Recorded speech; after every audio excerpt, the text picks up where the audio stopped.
係香港嘅一個大美人。嗱，佢咧就好多香港嘅市民咧睇住佢長大㗎啦，因為咧由出道啦，到後來結婚啦，咁啊直至到咧就做埋媽媽啦。咁究竟佢嘅心路歷程咧有啲咩變化咧？咁啊今日咧我哋歡迎咧既善良又美麗嘅 Kelly 陳慧琳。係，哇！我好耐都冇見到你喎。係啊。嗱，唔得，我今日咧開始同你即係心情對話嘅時候咧，我哋問下你，喂，你做咗即係兩個仔嘅媽咪咧，哇！你真係狀態好到不得了啊！我頭先，你知唔知頭先我講個笑話，即係呢個雖然好黑色啦，我似生兩個多過你。嗱，所以咧，嗱，你開始嘅時候咧，你一定要益下我哋呢個節目嗰啲觀眾咧，即係有冇一啲咩健康餐單啊，或者你有冇一啲自己即係嘅卡路里計算啊嗰啲咁啊？其實主要都係做生完之後係勁做運動咯，即係唔可以唔做運動㗎。我發覺，即係如果要 burn fat 咧，你唔做啲有帶氧運動嘅 exercise 咧，係冇可能會瘦嘅。即係如果齋靠唔食嘢都可以，但係會需要好長嘅時間咯。咁如果你加埋運動咧，真係快好多。咁嗱，你一日裏邊做幾多耐運動咧？要？其實我算比較懶嗰隻嘅，我一日做20分鐘嘅帶氧運動。係咩？得嘅咩？得㗎得㗎。不過咧，我覺得咧，你講完呢樣嘢之後，我更加證明咧，世界咧係唔公平嘅。咁其實咧，即係佢天生麗質，冇得講。都要做運動嘅，真係。點啊？你而家咧嗱出道咧，我諗到我啱同阿 Kelly 講話，應該係1995、96年嘅時候出道啊。嗰時即係好一個清純少女、大學生咁樣啊。入咗呢個大染缸，人哋話。咁你覺得即係個感想係點咧？感想啊，我又唔，其實我入之前都驚會係大染缸，咁我媽咪同爹哋會最驚啦，即係驚我學壞啦，同埋頂唔順呢度嘅俾你嘅壓力咯。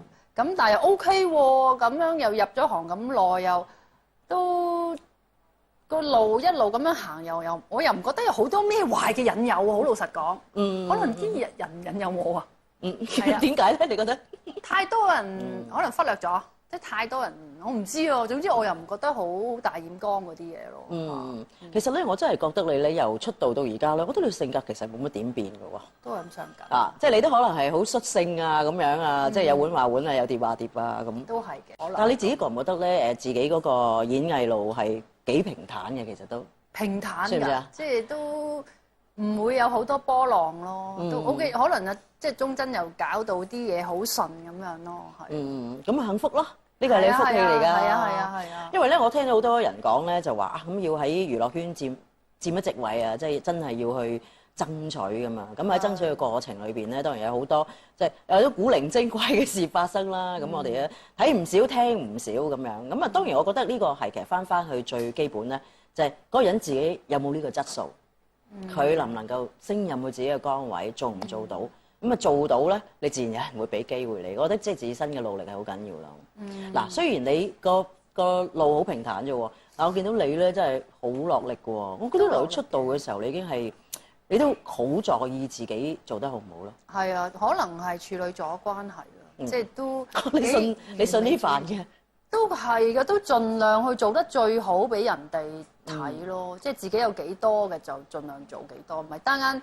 費事翻去又後悔，哎呀做得唔夠好啊，又怨自己啊，唔好，即係盡量係得咁多。咁人哋啲觀眾都會知道噶嘛，即係你都盡咗力嘅，咁你係得咁多係得咁多噶啦，係咪？即係佢都體諒。即係但係表演行業係咪真係你嘅夢想嚟嘅咧？其實嗰陣時唔識嘅，以前細個真係冇乜表演欲嘅，係啊唔識，即係對自己冇乜信心，唔知道。原來自己都 OK 嘅喎，有人中意聽嘅喎。咁嗰時唱歌又唔係特別好正啦，大把實力派啦，係咪先？咁但係又好彩俾我遇到啲歌咯，最緊要係好彩咯。咁就啲人中意聽，咁咪繼續唱，咁唱下唱下又 OK 喎，一隻碟比一隻碟好，咁就 OK 咯。咁你讀緊書嘅時候，你嗰陣時諗住做咩㗎？將來？我嗰陣時係讀緊 graphics 㗎嘛，咁我諗住係讀 graphic。出嚟做平面設計師嘅，其實我已經有份暑期工咧係做緊㗎啦，試過幾個禮拜係做呢啲，咁跟住後尾就翻咗去美國，就即係畢業，即係嗰段時間咧就即係已經識咗鍾真㗎啦，咁佢就 fax 咗一啲嗰啲唱片公司嘅約俾我，佢話咦有2間唱片公司已經揾你㗎咯喎，咁樣，咁我心諗哇咁犀利，咁既然有有人鋪一條路俾我行，我咪試下咯。頂籠喂唱得唔好，做得唔好嘅，冇人騷嘅，咁我咪去做翻我自己平面設計咯，我冇問題嘅。喂，其實咧今時今日咧，你一樣都可以喺你嗰個演藝事業入邊發揮你呢個平面設計嘅天分。估唔到係有用㗎，真係有用。因為好多時啲人好中意叫你畫下畫啊，叫你設計下啲嘢啊，又即係啲日本餐廳又，我又幫佢哋設計咗成個浮雕啊，即係冇諗過哇，原來即係之前學嘅嘢係有用㗎咯。係咯，如果你呢方面有個天分，咁譬如你對美學嘅要求啊，你自己嗰個判斷啊，你自己嘅追求都唔一樣㗎嘛。係。啊，我覺得有嗰啲即係多個營養。喂，咁你而家咧，其實咧，即係嗰個身份已經轉變咗啦，人生舞台。咁你唔係當年嘅少女陳慧琳啦嘛，係咪？而家要做媽咪啦。係。嚇，咁啊做咗媽咪之後，嗱，其實咧喺演藝圈咧，咁啊都現實㗎。咁啊做咗媽咪之後咧，可能你去演戲某一啲嘅角色，或者你唱嘅歌嚇嘅某一種嘅音樂類型。或者啲歌詞嘅描寫，咁可能都係配合翻你一路咁樣成熟落去啦。咁所以咪會有唔同啦。咁你瞄準嘅一啲即係成個市場可能都有唔同咯。你自己其實有冇諗過呢個問題？其實都唔使我諗噶啦，因為咧，譬如話曲詞，即係嗰啲創作人佢寫俾我嘅歌，就知道噶啦，我去咗咩階段噶啦，即係佢哋會好自動寫哦，即係啱結婚時好幸福啊，咁啊有仔仔啊啲咁，佢又會溫馨啲嘅歌啊，全部我譬如要出嗰隻碟咧，佢全部啲歌咧都係幸福啊，咩福氣啊，乜乜乜，全部好開心嘅。咁譬如如果話悲歌咁，你仲覺得自己可唔可以處理咧？可以，其實可以，即係其實唱歌都係一種演繹，即係一種角色投入啫嘛。係啊，邊度有人真係坐過幸福的快車啫？我都未坐過啊！我真係去花花宇宙，我都未去過花花宇宙咧。即係你諗嘅啫，係咯 ，imagination。咁你自己咧？你自己喺譬如話音樂上面，你自己有冇追求？而家真係將阿學友話齋，即係好歌好歌有好報啊！即係一定要等到一啲好嘅歌先 OK 咯。但係好難遇到好歌，因為可能即係香港嘅創作人太少啦，係都俾我哋揸乾揸淨啦，係咯，咁即係要。但係而家成個大中華市場都好多唔同類型嘅創作人㗎，即係有唔同種類嘅音樂。係啊，咁但係 hit 嘅歌真係作到 hit 嘅歌唔係咁容易去就可以不可求。係啦，可以不可求。你以為我計晒啦，我咁樣個 formula 就會中嘅，以為係唔得嘅。分分鐘你有陣時寫啲 side track 咧，咦自己標咗出嚟嘅呢首歌，我以前都有啊。譬如不如跳舞呢隻歌根本唔係主打㗎，係自己爆出嚟嘅，係好多呢啲好多呢啲情況㗎咯。嗱而家有好多人咧就話，哇咁大陸都好多即係創作人啦，係咪？係。可能喺北京嗰度有2000個周華健咁嚇，有6萬個齊秦咁樣，即係有呢啲咁優秀嘅創作人，佢哋可能都有。即係自己嘅天分，咁但係可能佢亦都未有一個機遇，或者即係遇到你哋呢啲咁啊，遇到啲大歌星啊，遇到或者有人嘅專輯嗰度可以揀佢哋嘅歌啊咁但係呢啲都係一個。但係佢哋而家好啲就係可以俾你揀啊！佢哋自己其實可以擺隻歌上網已經，一擺上網佢唔使我唱啦，佢自己都 hit 埋出嚟啦，即係係啊。但係可能網上邊嗰個水準有參差啊嘛。嗰隻歌真係 hit 咧，真係。邊個唱都得㗎，老實講。係嘛？係，即係花花宇宙唔一定係我唱㗎，即係你唱都得㗎。係咩？係啊，即係呢隻歌出。我唱啦。即係係個 luck 咯，係咯，咁巧哦喺我度咁樣。咁你出咗咁多張專輯咧，由即係95、96年到而家啦。咁你即係你對唱歌有冇一個追求喺度咧？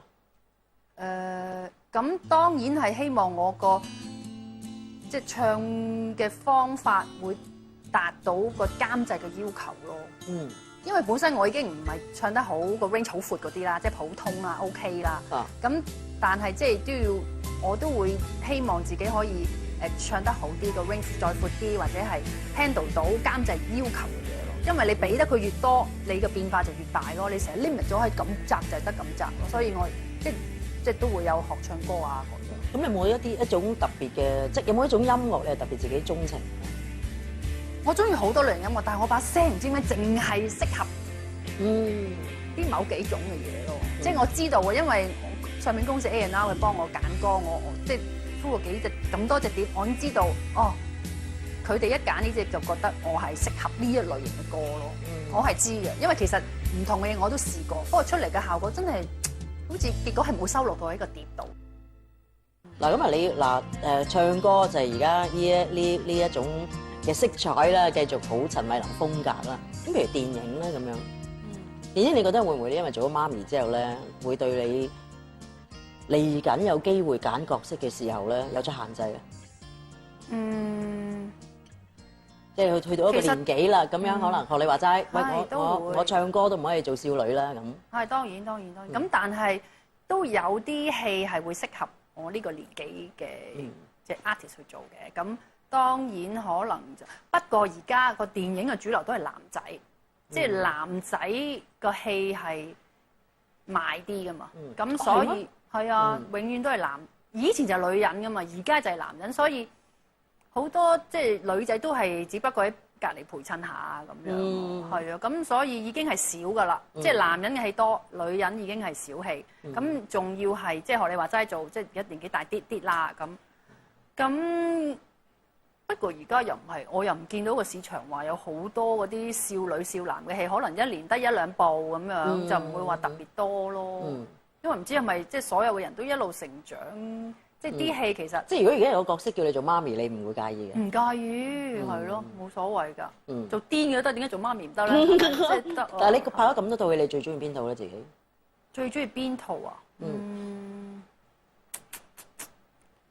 其實好多套個劇本都好好，但係自己做得唔夠好，我成日覺得自己係咩？即係可能我真係處女座，睇翻，哎呀死！我自己點解做成咁嘅？即係如果我咁樣做就好啦，即係永遠睇翻會覺得自己好多缺陷。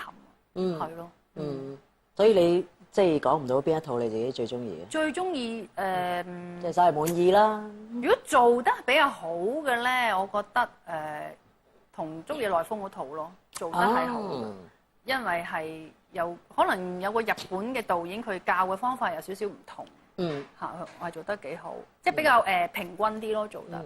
咁如果真係去識享受佢點樣做戲咧，其實係江山美人，我係比較開始識得享受每一場戲，因為以前係唔識啊，埋到位我冇 preparation， 我唔識就埋到去就導演話咁我就做啦咁，做出嚟係好公式化，點講咧？唔識享受嗰個 moment，因為有後尾啦，到江山美人即係已經知道如果我對手咁做，你可以咁做，即係呢啲先係好玩嘅地方咯，做戲同埋係咯，咁所以。但係江山美人嗰陣時候，你識得用即係另外一種嘅姿態啦、心情啦，去表達你或者發揮你嘅演技咧。咁但係嗰陣時點解會有呢個改變？因為我係自從無間道開始未學跟一個老師學做戲，咁我先知道原來做戲係要咁多 preparation，係要你想個角色有層次，你要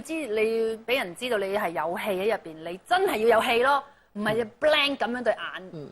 係咯，所以係要諗好多嘢。我記得啊，無間道嗰時候你係去上嗰啲戲劇班啊嘛。跟咗個荷里活老師，所以之後我就每一套都有跟佢，所以就開始，原來做戲咁得意㗎，唔好。點解你唔係一早開始即係拍第一套戲嘅時候唔去上堂咧？唔識咯，唔識原來。即係冇諗過。學咗戲係真係，因為冇乜人教話，你可以去咁樣去學個戲喎。嗰時候忙咧。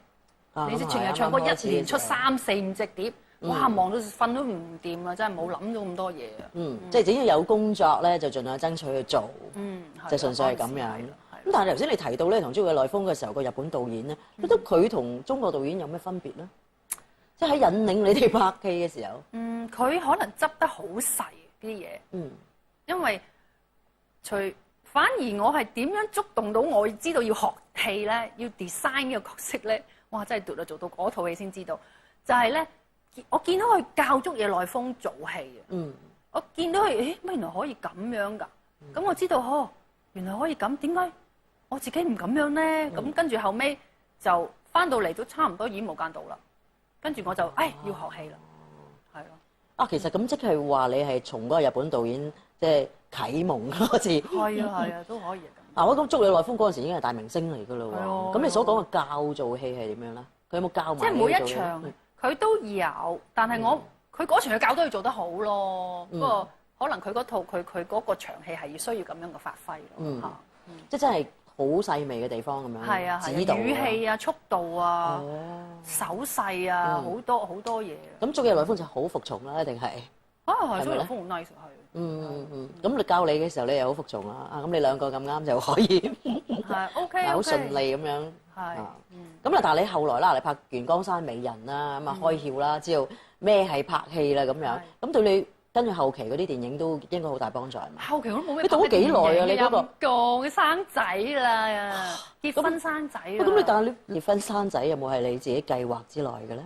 都係。即係你嘅人生。係時候。陳慧琳嘅人生。再唔生，我驚冇得生嗰陣時，所以咧就係咯，都要啱㗎啦。咁可唔可以？咁算唔算係為咗想快啲做母親？都係咯。喺個生理限制嚟到之前，然後先考慮結婚咧？係啊，當然係啦，都係即係同老公都即係冇理由老公等你一世啦，係嘛？即係拍咗咁多年拖落。係咯，咁都係時候要生咯嚇，覺得。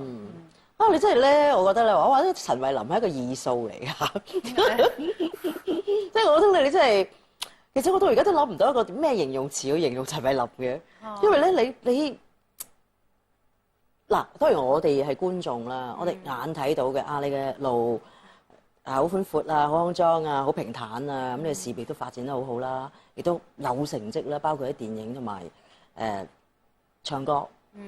咁嗱，你嘅愛情又好幸福喎，仲有一個 OK 咧，暫時嚟講。係咯，仲有一個咁長情嘅愛人同志咁樣，同你行咗咁耐嘅路係咪？係啊。係咯，你好似咁冇乜風波啊咁樣嘅咯。都 OK 咯 ，OK 嘅都。係咯。係好彩咯。但係我就喺度諗咧，有時候人生出現嘅問題咧。究竟係因為自己去令到帶眼識人，令到件事發生麻煩啦，定係？係㗎，有時自己性格都緊要㗎。會唔會因為你明知嗰個人花 fit 嘅，你明知嗰個人花 fit，但係佢超級靚仔，你唔好中個頭埋去啦。即係你要揾。你咁肉緊，你係咪試過咧？唔係，我見到好多人啫。我自己好少嘅，我好理性。係啦，其實我係理性。所以咧就 make 嗰啲 choice 會係諗好耐。喂，但係理性啫，我俾你計晒啦，人生冇得計啊嘛。你揾首歌你都話冇得計啦，何況揾個男人？係啊，好彩啊，好彩嘅。係咯，我覺得真係好彩。所以我問我都有諗，頭先我都有講話，會唔會因為你個人知足咯，或者容易滿足咯？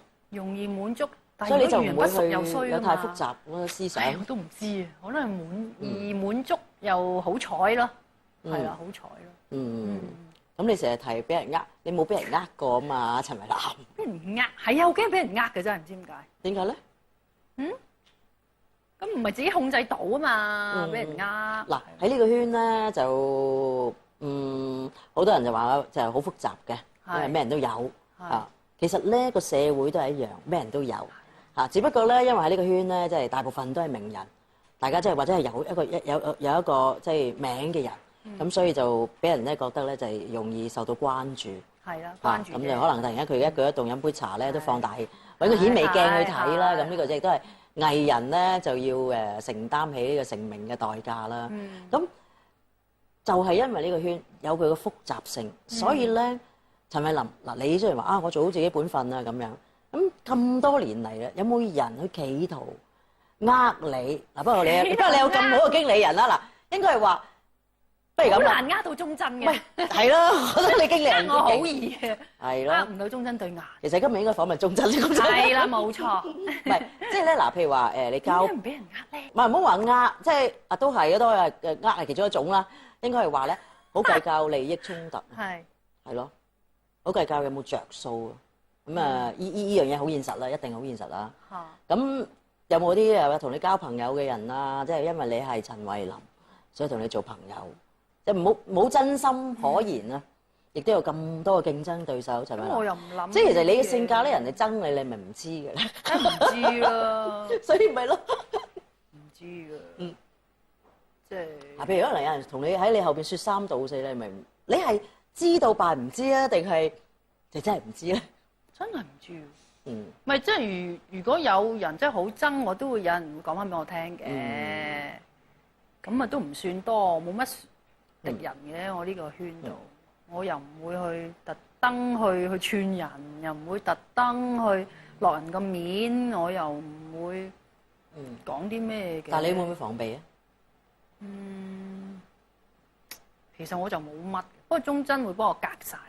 哇！即係防火牆你都係。係啊，佢係啊，係一埲牆，幫我隔一隔，係咯。咁但係你同呢個圈其他嘅藝人關係密切嘅，即係有冇朋友做啊？我冇時間去建立友誼嘅，我即係只可以再係咁樣講。因為友誼真係要需要時間㗎嘛。咁我又唔中意應酬，即係酒肉嘅朋友我都冇㗎。我唔係好中意應酬，因為我已經成日做嘢，我淨係放工，我淨係想翻屋企瞓覺或者睇下書，搞下屋企啲嘢。即係我比較黐屋，即係中意喺屋企咯，係咯。唔中意再出去蒲啊咩？咁我已經都有男朋友咯。咁你都要揾個時間陪下男朋友啦，係嘛？仲出去蒲咩？日日都見啊，做嘢啲人又要見，唔使咯啩。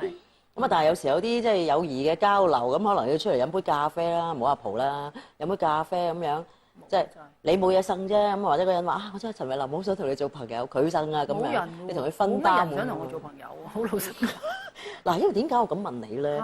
即係我咁即係由你出道到而家咧，我幾少見到話啊，唔知邊個話特別同你 friend 譬如話哇，即係手拍膠啊咁樣，好姊妹啊，或者好好嘅知己啊咁。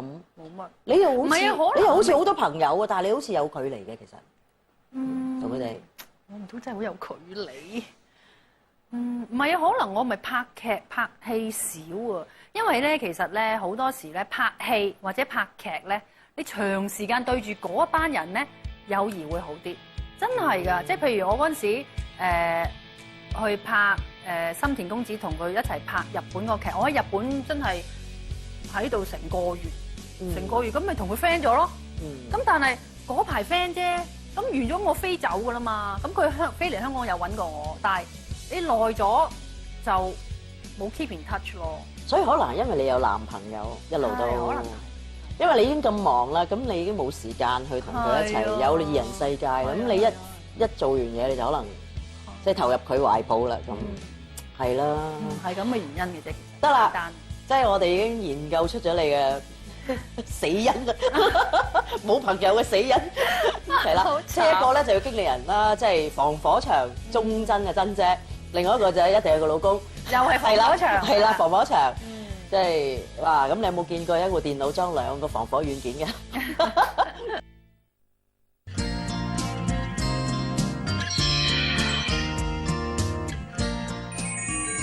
喂，咁你而家咧喺依個階段咧，咁你已經好多嘢都覺得你即係喺人生有好多重要嘅事咧，你而家真係擁抱緊㗎咯。係啊。咁樣咩？即係喺個除咗一個幸福嘅女人之外咧，你覺得？咁未來嘅路就係咁樣朝住呢個方向行㗎咯，都係㗎啦，係咯，都有冇啲嘢你好想要嘅咧？好想要啊，時間咯，再多啲時間咯，真係，一日24小時好似唔夠咁，因為又要做嘢，又要做阿媽，咁又要照顧屋企，好多嘢㗎，唔係想象中咁簡單咯。但我以為你而家真係會完全停工㗎喎，因為咧嗱，你一個得3歲，另一個得幾個月，我而家已經係算輕強㗎啦，做嗰啲嘢，即係如果你真係要拍戲或者開演唱會，哇，真係好辛苦啊，會見唔到屋企嘅直頭。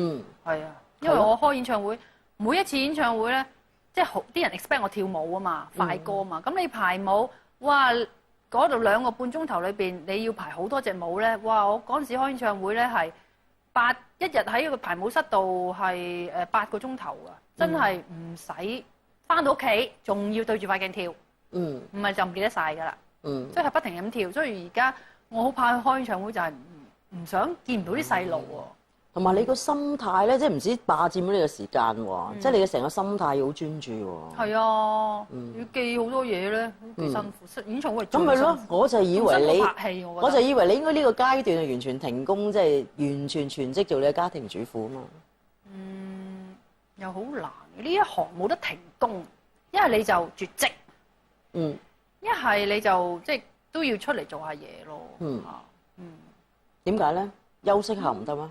即係放自己一年假得唔得？冇嘅，啲 job 會不停嚟㗎。佢一個禮拜而家話而家冇嘢做，即係我而家一個禮拜都起碼做3-4日㗎，起碼。係啊。但係你覺得嗰一年如果停咗會有影響嘅，或者一個階段停咗，你覺得會有影響？冇諗過話要停一個階段，冇乜幫助，因為你停咗1年咁冇用㗎。咩冇幫助？你即係完全投入俾自己嘅家庭生活咯。咁投入1年冇用咧。一係你又永遠1年又幫咗好多，係咯。咁即係你而家咁嘅姿態咧，即係有啲似咩？即係有得做就做，然後。即係做到老，其實你都冇所謂㗎嘛？你冇諗過自己退休㗎嘛？我又冇諗過退休。即係學你話齋，好多人都由細睇到我大咯，係咯。即係佢哋都唔會介意我老㗎啦，係咪先？我都冇得介意啦，係咪先？咁就即係好彩嘅，就可以做到老睇，啲人肯睇到我老就係好彩咯。係咪？即係。唔知啊嘛，可能我哋唔睇你啦，咁啊冇人揾我做啦，咁啊真係退休啦，大佬，係咪先？喂，咁但係咧，有時唔係話觀眾要離棄你啊，係你自己嘅人生有另外一啲嘅想法啊嘛，係咪？冇乜想法啊，我真係。或者如果你自己冇乜想法，你個仔去第度日留學咁樣，嗱，咁我更加要出嚟做嘢啦，換爆我啦！即係個仔去留學，我仲更加要出嚟。係咯，咁可能你或者去陪佢讀書啊，咁你可能有第二啲新嘅變化噶嘛。陪佢讀書唔好搞咯，我寧願喺度做嘢咯。我真係寧願做嘢。即係你而家最重要係湊到佢大，識嚟識走咁啊，放佢咯。如果真係要即係真係佢要讀書咁，都係佢自己去讀。咁你自己係一個你眼中嘅自己啊，係一個點樣嘅媽咪？你覺得？唉，我都唔知我係咩媽咪嘅真係，唉。喂，但係我緊嘢個媽咪咯，我都聽到咧，即係阿防火牆咧話俾我聽，你都即係會話啊，即係自己好專心啊，即係湊 BB 啊，咁啊你啊知道咩時候同佢去健康院啊，知道點樣幾時要打針啊，安排㗎係，呢個媽咪嘅責任嚟㗎嘛，係咯，咁但係咪人人識做㗎？都唔係嘅，咁都有助手提下我嘅，喂打針，因為佢又有生咗，係咯，即係大家會互相提點。咁你覺得自己係一個點樣嘅媽咪啊？啊，我都係希望做一個，即係唔使點鬧仔嘅媽咪啦，你自己乖啲啦，唔該。最怕就係要鬧人，我好憎鬧人，一鬧完人自己又唔係好舒服，咁你鬧嚟做乜？即係最好佢自己乖咁。我就唔使鬧啦，係咪？最好咁樣咯。咁但係冇乜可能嘅咧，唔好煩。係咯，你教育一個人長大喎，係一輩子嘅責任嚟嘅喎 Kelly。最好就係聽道理，即係我唔怕長氣咯。即係我都好有耐性去講解一件事俾佢聽嘅。但係就。但係你而家係講緊同你3歲個仔講解件事俾佢聽。係啊，有㗎，要講解㗎，唔係佢咪做咯。不停咁 repeat 做錯咁樣。即係你喺屋企咧，即係因為一人話咧，一對夫妻咧，屋企教育仔女咧係做黑白面㗎嘛，一個做衰人，一個做好人㗎嘛。係啊。你係做好嗰個？我其實而家都未需要做好定做唔好，係咯，未需要做。3歲太細，我諗再大啲。再大啲嘅時候咯，真係小學嗰陣時，即係要學做好人壞人，即係品德啊嗰啲要教咯。即係如果 IQ 嘅學識嘅呢啲就學校都會幫到好多，但係嘅品德品行呢啲真係要屋企。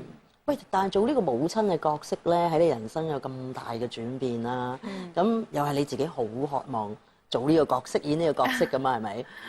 你嗰日渴望，你仲記唔記得你嗰日即係第一日咧，一知道自己我有咗 BB 啦，呢個生命要誕生啦，佢係我從心愛人嘅結晶品啦，即係嗰一個夜嘅心情啊，你仲記唔記得？哇！真係唔記得，不過就知道好驚咯，驚唔知道係點樣咯。即係成唔成功咧？第一成唔成功，同埋係即係會唔會健唔健康啊？各樣咯，係擔心呢啲嘢啫。即係跟住就好自然地一路接受啦。係啦係啦。咁佢哋出世嘅時候咧，你有冇喊咧？因為我聽人講咧，暈陀陀嗰啲我唔係喊，因為我係開刀嘛，暈陀陀。唔係咁你即係暈陀陀完清醒啦，咁你會見到佢噶嘛？咁嗰下你有冇覺得自己好觸動咧？尤其是第一個喎。我有冇喊？我唔記得咗啦。即係佢嚟到呢個世界上啦咁。之冇啊，冇喊。係我諗之後幾日啦。咁你翻嚟之後幾日喊？即係唔係喊嘅嘢咁，即係少少感動，流兩滴淚嗰啲。係因為咩咧？咁樣喊。係因為咩咧？點解到幾日之後無端感動咧？好似唱歌俾佢聽定唔知咩？係咯。哦。係咯，有少少，即係有啲荷爾蒙未平衡到啦嚇。即係唱搖籃曲嗰啲啊？誒，唱自己隻歌啫。我搖籃曲。唔係，我意思係嗰啲叫搖籃曲咧，就係氹佢瞓啊啲咁啊，即係。佢都唔識聽我噏乜。係咩？你唱你自己咩歌俾佢聽？星夢情真嗰時因為佢係諗住係改流星，但係唔 sure 嘅嗰陣時，咁啊星夢情真係。咁你老公有冇喊？唉，我都未見過佢喊，真係冇喎，冇呢啲嘅喎，冇乜見過佢。即係冇喊，真係好感動啊！即係抱住個蘇蝦咁嘅咩？我冇啊，冇呢啲嘅真係。笑多啲咯，多過喊咯，笑咯。嗱，你咁早拍拖咧，又拍咗咁多年啦，咁人哋話兩個人相處咧，都即係嗰個關係咧，都好即係要好有學問咁樣處理啦。咁你同你男朋友之間即係拍緊拖，咁啊到結咗婚之後，都係好平靜咁樣啊，一路。OK 㗎。即係你兩個都冇激動嘅時候㗎？冇乜。鬧交都冇啊？鬧交都有，當然有啦。咁但係又即晚又好翻咁噶啦。係啊，一係就採取完全唔講嘢，咁隔幾日咁，譬如咁多數男仔會氹翻女仔嘅，咁佢一打電話嚟，佢自己喺度笑咁啊，唉，咁我都冇嘢啦。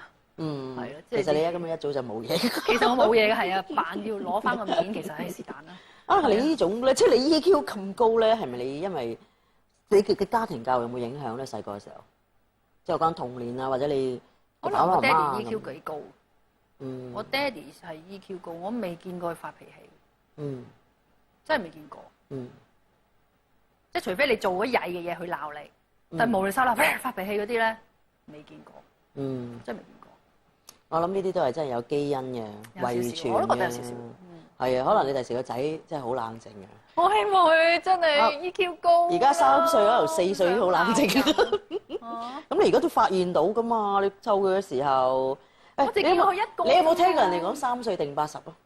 係啊，所以而家佢啱啱3歲，好緊要。呢個3歲，千祈唔好曳啊！我求下你，哎呀，唔想鬧你啊仔。真係嗰啲即係性情咧，開始喺度孕育出嚟㗎啦。係啊，3歲好緊要喎。冇錯。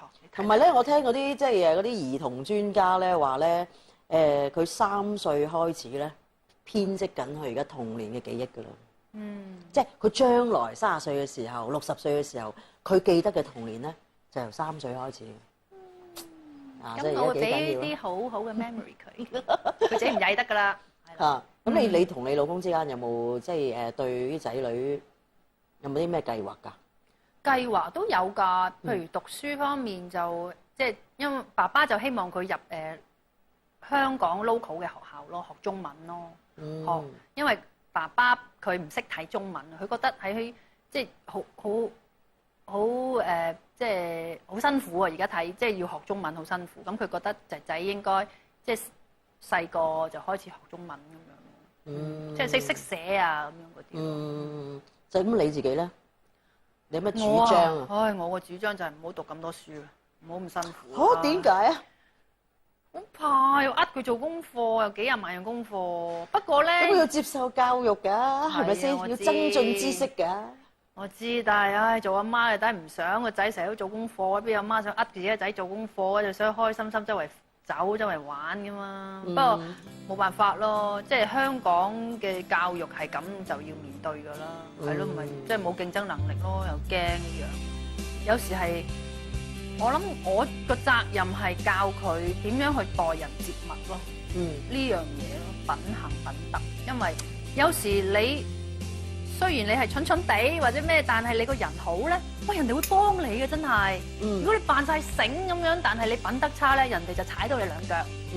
即係窒人啊咁樣，即係有好多嘢㗎，所以即係呢啲品德品行係阿媽同老豆嘅責任咯，係。啊，你呢頭先啱啱講嘅呢啲體會咧，係咪你喺即係社會工作咁耐得到嘅收穫嚟嘅？係啊，我覺得係㗎。即係你唔好諗住，哇！我有 talent 嘅，我就係串㗎啦，我就係咁㗎啦。喂，人哋即係做乜要有 talent 嘅人大把啦，做乜要同一個最乞人憎嘅人做嘢咧？即係。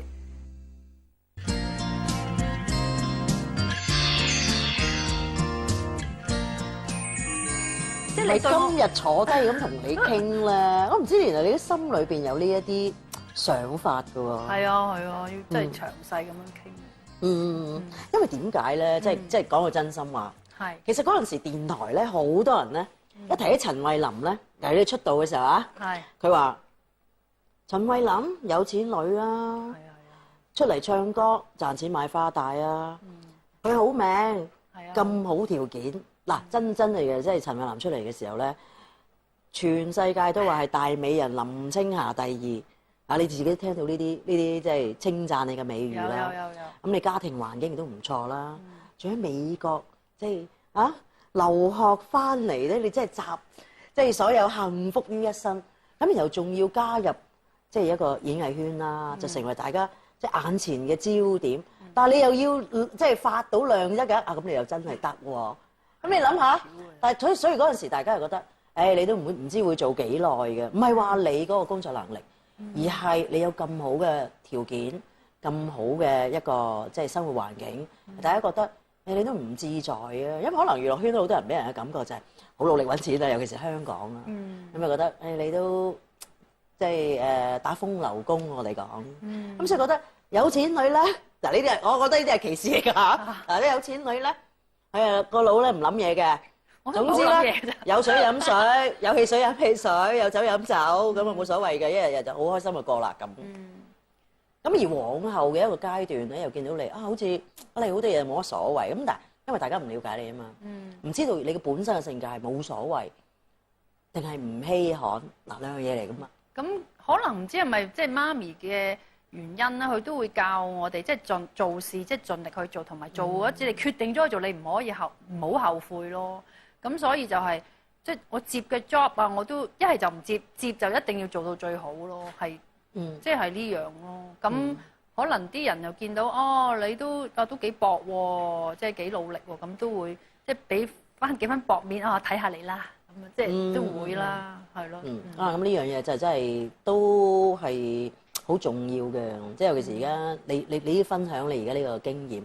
雖然你話你係一個明星嚇，咁但係其實出嚟工作咧都有呢一種嘅心態啦，即係唔好怕蝕底啦，要堅守自己嘅崗位啦。咁因為我覺得你應該將呢個工作經驗同年青人分享，因為而家咧現今嘅社會咧，亦都好難怪有啲人個心會話我好計較，就係因為個世界太多你虞我詐，係咯，我明，係咯，咁人人都用唔同嘅方法生存噶嘛。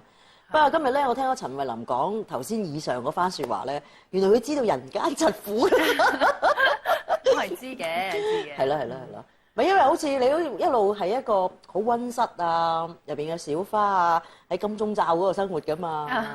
係咪？你有咁多防火牆？我有留意嘅，係咯。咁畢竟都做咗嘢咁多年啦，真係冇理由咁奪嘅，都知嘅，係。你期待人哋眼中嘅陳慧琳係一個乜嘢嘅？係一個點樣嘅人呢？點樣嘅人啊？我諗係盡咗力要做好自己崗位嘅人咯。係即係好 professional 嘅人咯。即係唔係嚟 hea 嘅咯？係真係要做好自己，係咯。好專業嘅，係專業嘅，係啦。嗱，咁啊而家咧，我哋喺個即係互聯網上面咧，就其實咧有或者內地咧，你真係好多好多歌迷、影迷。咁啊，佢哋都有佢要同你發問問題啊，咁但係好可惜，我哋時間有限，我哋只會咧每一次抽2條問題嚟問嘅。咁啊，等阿 Kelly 咁啊可以直接答你啦。嗱，其中有一位咧嘅網民咧，佢就話：佢話我想海琪問阿陳慧琳啦，嗱，平時咧喺內地啦，即係你嘅演唱會啦，或者商演嘅時候咧，有幾首歌咧，唔知點解咧，你都係唔唱嘅。但係佢哋咧就次次都真係一個密切期待啊！咩歌啊？嗱，心不設防，有福氣，最愛演唱會，有時寂寞。佢話你知唔知好多內地人都好中意嘅？點解你唔唱？使太浪費啦咁。太浪費。你解釋啦。但係我哋如果喺北邊嘅地方，就冇人要我唱廣東歌嘅。不過有福氣就喺廣州一定有唱過，心不設防都唱過一次嘅。我記得有嘅唱過，係好耐好多年前，好多年前唱過。咁點解你喺北方唔唱廣東歌咧？佢哋唔要求，我都唔識聽。但係佢哋都流行。佢哋唔係聽我廣東歌，佢聽我國語歌，佢係聽校長同慧嫻嘅廣東歌，聽 Beyond 嘅廣東歌。我唔係嗰個 category，入唔到去。我都係想佢哋聽我廣東歌啦，我唔使唱國語歌咯。喂，咁但係譬如呢啲網民表達咗佢哋嘅意向之後，你會唔會知道原來都有人喺度等緊嘅，對人係喜歡嘅？咁可能呢邊係廣州嘅歌迷啦。係啊，真係醒嘅咧 ，Kelly 真係。哇，有另外一條問題啦。咁佢話咧，阿陳慧琳希望新專輯咧，就佢話佢希望啊。新專輯走型格路線，其實不嬲走緊嘅咯。咁啊，內地演出咧就能唔能夠嗱？又係咁講啊，內地演出能唔能夠多啲換你嘅歌，粵語歌都得㗎嗱。嗱，因為其實大家都可以接受演唱會咧，希望你快啲舉行，亦都可以咧喺演出嘅時候咧唱多啲唔同類型嘅歌。嗱，呢個係佢嘅意願啦，又係。係。佢叫你咧提出咧，佢話希望你咧每一次演唱會之前咧，你可唔可以搞一個網絡投票先？仲要搞投票啊？即係喺網路上邊等大家投選佢哋最想聽到你嘅歌。佢話因為咧，考慮啊，即係呢個咧係我都想每一次唱一啲好新嘅歌，或者係次次唱一啲大家未聽過嘅歌。咁但係有時咧，我哋返內地嘅表演咧，即係。佢哋主辦單位會要求你唱咩歌㗎？佢請你嚟嘅目的，佢就係想你唱嗰幾隻歌。係啊，咁即係好無奈咁話。係啦，咁其實講真，最悶嗰個係我自己啫。我次次都唱嗰幾隻歌，即係其實我都想佢，喂，可唔可以唱啲新歌？所以有時咧，我哋都會喂打膊頭，喂，可唔可以唱下呢隻歌啊？咁同埋加上就，如果我出新碟嘅時候，我都會一定會係搭埋即係舊歌，再搭啲新歌咁樣。都希望可以咁樣，即係俾大啲觀眾認識下啲新嘅歌咯。嗱，咁啊，陳慧琳，你而家咁努力咁樣工作啦，又永不言休啦，咁你其實即係係咪因為好努力咁揾錢啊？你對金錢嘅價值觀係點嘅咧？我都需要嘅，即係一個保障嚟㗎嘛，係咪？咁冇人嫌錢腥，即係嫌錢多嘅，係咯，咁。同埋唔係淨係我噶嘛，我有公司噶嘛，我公司都有好多同事，我都要 keep 住噶嘛，係咪？即係你要照顧人噶嘛，都係咯。咁都要自己嘅收入都要穩定，你先可以照顧到人咯。會唔會而家做咗媽媽咧？話我兩個睇住個兩個仔一日長大咧，就更加即係需要呢個金錢嘅保障咧？都係嘅，係咯，都係嘅。咁如果萬一有咩事要我養起頭家，咁我都有啲揸拿。係，咁你老公都揾緊錢㗎。係，即係你冇諗過咧，有等老公養啦咁啊！即係你嘅錢，即係你自己嘅錢。佢都養緊我㗎，其實。佢嘅錢就係你嘅錢。其實都係佢養緊我㗎，即係我都唔需要去憂慮。係啊，即係有啲咩佢都家用啊、租啊各樣識佢，即係住佢嘅都係㗎。咁如果你帶住一個咩心態工作咧，就包括唱歌嗱，唱歌一定係一個更加個人嘅世界嘅滿足啦。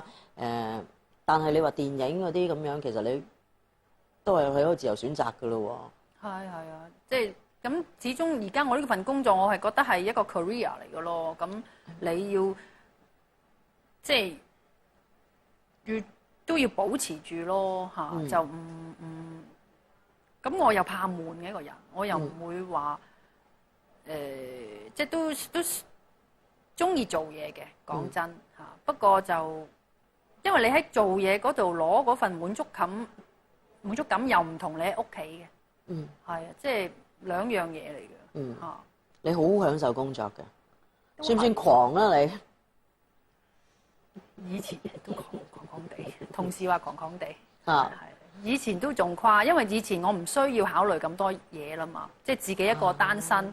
喂，我所有嘅 schedule 一至成個月你填滿晒佢啦，今年已經填定下年嘅嘢已經滿晒飲你啦。咁但係依家有咗家庭就要個 schedule 上面都要睇埋仔仔啊、老公啊各樣咯嚇。